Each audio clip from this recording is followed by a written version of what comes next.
Welcome to LAWS13010 Evidence and Proof. I am Olashikowe and I will be your unit coordinator for this unit. In this unit, we're going to be looking at the broad field of evidence law. We'll look at topics covering the nature and sources of evidence law. We'll look at the rules of admissibility. Now, the bedrock of admissibility is relevance. If evidence is irrelevant, it becomes ipso facto inadmissible.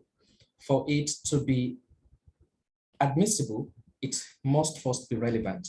However, the fact that it is relevant does not mean it will automatically be admissible.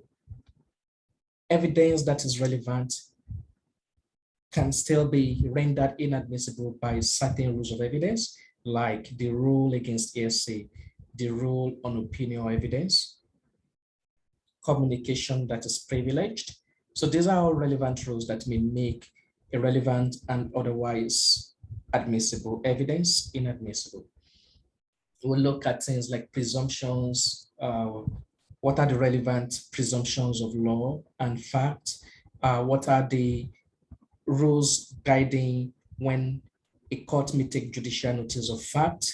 How does the court exercise judicial discretion?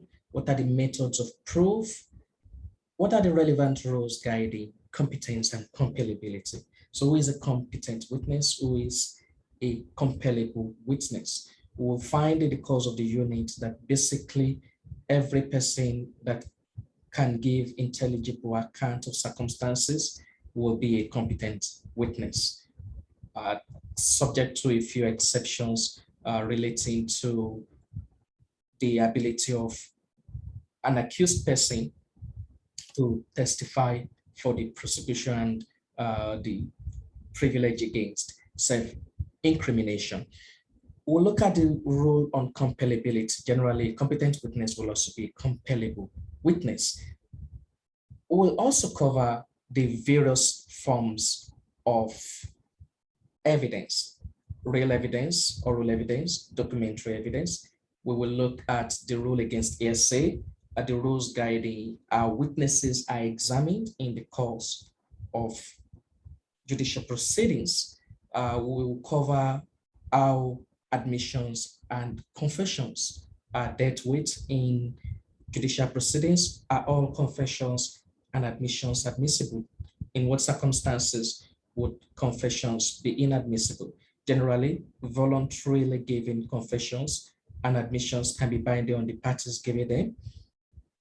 Where such confession is involuntary in criminal matters, the courts can exercise the judicial discretion to exclude such evidence depending on the circumstances. So these are all issues we will be covering in the course of the trimester. Our Zoom sessions will hold every Monday from 7 p.m. to 8 p.m. We're going to have three major assessment tasks for this unit. And the first assessment task is going to be due at the end of week 4, which is on the 3rd of December, 2021. Our second assessment task will be due at the end of week 6, which is on the 24th of December, 2021. That's Christmas Eve. And our last assessment is going to be due at the end of the trimester during the exam period. I look forward to working with you on the unit.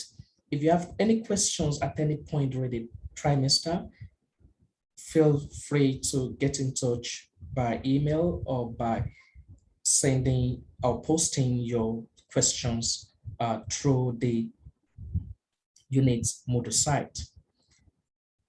And if there are any relevant developments that you would like us to cover in the course of the unit or bring to my attention in the course of the trimester, that would be something that we could certainly look into.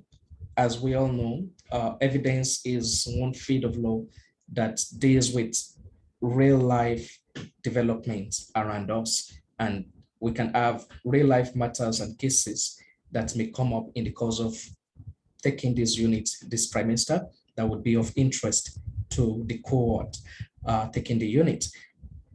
I look forward to a very engaging session with you, and I wish you all have a wonderful trimester ahead. Thank you.